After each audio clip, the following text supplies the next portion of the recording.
turabasuhuje mwese abadukurikiye tubahaye ikaze. Uyu munsi rero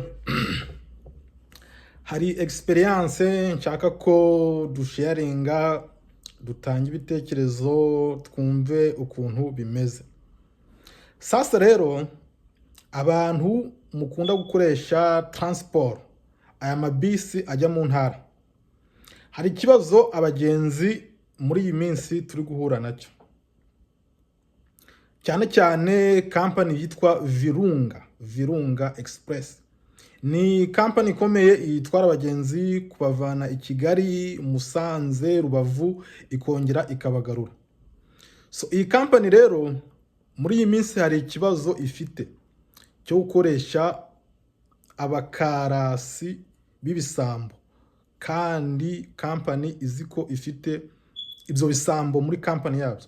N'ababosi n'abakora mu office bamwe nabo ari ibisambo batazi ukuntu ibintu bimeze.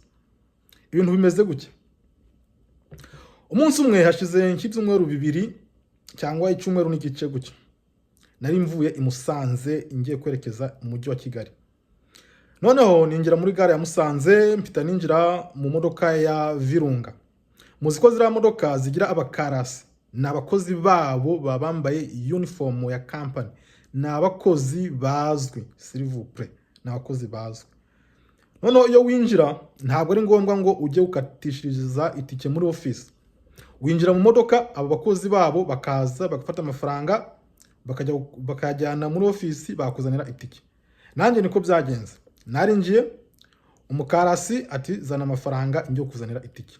Umukarasi muhereza ibihumbi 4, ariko bitandukanye, ibihumbi bibiri byose hamwe 4, kuko ntabwo nari nzi igiciro bagenderaho. Nari nzi ko ari nk'ibihumbi 2,200 gutyo, niyo mpamvu namuhaye ibihumbi 4, ariko inoti za 2 zitandukanye. Umukarasi aragenda, ndicara muri bisi, n'abandi bagenzi hakaza abandi bakarasi bakababwira bati muzane amafaranga tujye kubazanira amatike. Bikagenda gutyo, bamwe babazanira amatike, barategereza, nanjye ndategereza, ariko imodoka bigira igihe igiye guhaguruka itike yanjye ntarayibona. Abandi bose amatike yabo araza, ariko ngewe itike yanjye itaraza. Mbaza undi muntu wari urimo nawe uri kuzana amatike, nti ese ko itike yanjye ntari nayibona bimeze bite? Ndamubwira uko byagenze, nayihaye mugenzi wawe ariko simuzi isura. Arambwira ngo agiye kunzanira itike. Namuhaye amafaranga, arambwira ngo agiye kunzanira itike, none nahebye. Arambaza ngo ese isura urayizi? Ndavuga nti isura ntabwo nayimenya kuko ni umukozi wanyu. Uwo mugabo wese namurenganya, biramurenga. Arambwira ati ubwo rero genda muri office uvugane nabo. Nuko imodoka igiye gutsimbura, mbwira shoferi nti shoferi hagarara mvamo njya muri office. Muri office ngezemo mbabwira uko scenario imeze, uko ikibazo kimeze. Bandeba nkico imbwa yanze, bati n'uburakari n'iseseme nyinshi, w'abakobwa n'abahungu bandebana n'iseseme nyinshi. Bati niba utazi umuntu wayihaye nta kundi, ntabwo bitureba, genda muri bisi cyangwa ubireke. Ariko hagati aho itike nukuvuga ngo bapfuye kunjugunyira itike yasigaye. Bati iyi tike niyo yasigaye, ubwo ni yawe, bapfa kuyinjugunyira. Bati rero niba umuntu wahaye amafaranga utamuzi, genda cyangwa ubireke. Bandebana n'agasuzuguro kenshi muri office, kandi ari umukozi wabo. Kandi mwibuke ko ntabwo wamenya umukarasi abari benshi, ntabwo amufata isura cyangwa wabyiteguye uzi kurahura n'icyo kibazo, naho ubundi ntabwo wabyitaho. Nuko ndisohokera, undi mukarasi ahita ntungira agatoki ati dore boss. Umubosi yarahagaze, umubosi wa Virunga yarahagaze nkaho hanze ari kuganira n'abandi bantu. Nuko umubosi wa Virunga ndagenda mubwira ikibazo cyanjye ko kimeze. Umukarasi, umukozi wanyu wambaye uniform, namuhaye amafaranga ngo ujye kunzanira itike, ndategereza itike sinayibona. None nabwiye muri office ko ikibazo kimeze, bampa itike yasigaye, bati ubwo ngubwo ingi yasigaye niyo yawe, ariko ntibangarurira. None nshaka ko bangarurira. ati ntabwo bikora, ntabwo ashobora kukugarurira.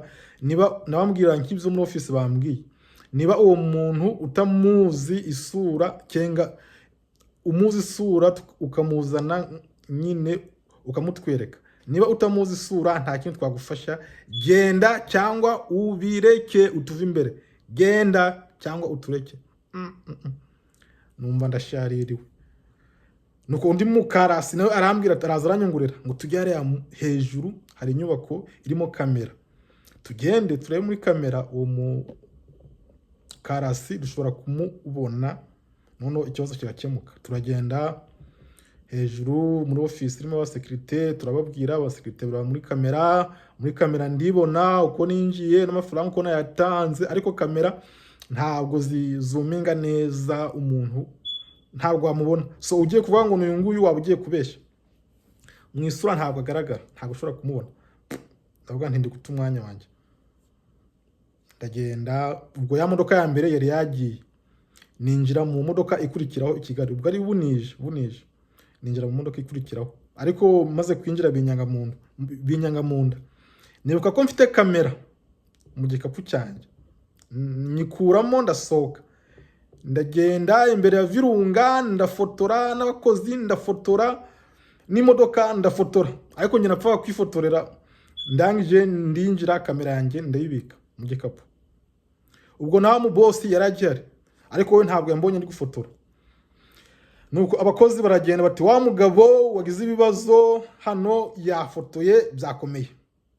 Mu boss aza ari kwahagira, nari nicaye ku myanya y'inyuma, afungura ikirahuri inyuma, atangira kunyinginga ati mbabarira ibi bintu ntubipostinge, ntubishira ahantu, niba umunyamakuru ntubitangaze, mbabarira ni ikibazo cyabayeho, reka tugikemure. Ahita ansaba yatike yanjye, yirukira muri office. Ndangije mbona arayingaruriye na bya 2,000 nari ninginze, mbona arabingaruriye. Arasakuza cyane, yaciye bugufi, yigize umwana mwiza, ati mbabarira mbonye uri gufotora, wenda nibi bintu bisibe, ariko mbabarira eshanje ngiyi ndayizanye nitike yawe ugende neza, dore nimero yanjye. Ahita mpa nimero ye, ngo dore nimero yanjye ujye umvugisha. Nyine afite akarimi keza ko kwinginga, my dear, kandi yarakundeba nk'ikintu cy'ikibwana.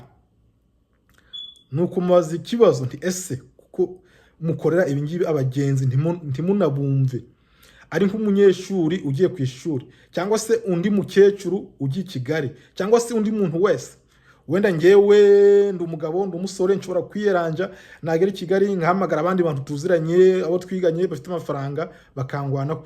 Ari nk'umukecuru utagira na telefone, nta n'abantu azi Kigali, agiye mu ntara, cyangwa se umunyeshuri, abakozi banyu bakamunyanganya amafaranga, byagenda gute my dear? Ngo yangu yinerere tuzayikosora. Iki kintu mugomba kucyitondera. Ari undi muntu, imagine umukecuru, umunyeshuri, mukamwaka ibihumbi 2,000 ari afite gusa, byagenda gute? Umugabo arakomeza arahenda, umugabo arahenda, ampa nimero ye. Umugabo ingeze igenda mureka, nta kibazo birarangiye. Umugabo aragenda, ariko iki kibazo kirakomeye. Hariho n'undi muntu numvishe inyabugogo cyabayeho, ubwo si uwo gusa, hariho n'abandi nawe yahaye amafaranga abakarasi. Noneho abakarasi nawe arategereza, itike ye ntiyaza, ajya kubaza muri office, nawe bamugira injiji. Bati niba uwo muntu utamuzi nta kindi kintu twakora, umuntu amafaranga ye arayaheba. Ngaho mwimagine ari undi muntu uvuye mu ntara n'undi muntu udafite amafaranga, iyo scenario ikamubaho, icyo kibazo kikamubaho, cyagenda gute? So turasaba rero abantu bashinzwe transport, niba ari rura sinzi, kugira ngo ikibazo cy'abakarasi muri gare bakigeho. Abakarasi baratubangamiye nkatwe abagenzi, abakarasi baratubangamiye. Nabo babosi babo ntabwo bashaka kumva abagenzi, kandi abagenzi ni twebwe bakiriya, nitwe tuba tugize company. Tudahari abagenzi badahari company ntabwo yabaho. So abagenzi rero bagomba kutwumva, cyangwa se abo bakarasi bakareba ubundi buryo babakoreshamo, bakabaca buri muntu wese akigira kuri ofisi, akikatishiriza kuri ofisi. Abo bakarasi badateje akavuyo. Abakarasi bateza akavuyo cyane cyane zira agence za Virunga zijya mu ntara y'amajyaruguru, zijya na za Rubavu na za Gicumbi hose. Zira Virunga ziratubangamiye abakozi babo n'abakarasi babo. Ndagira ngo rura kino kibazo igikemure, Rura nitwumve igikemure. Sawa sawa, murakoze.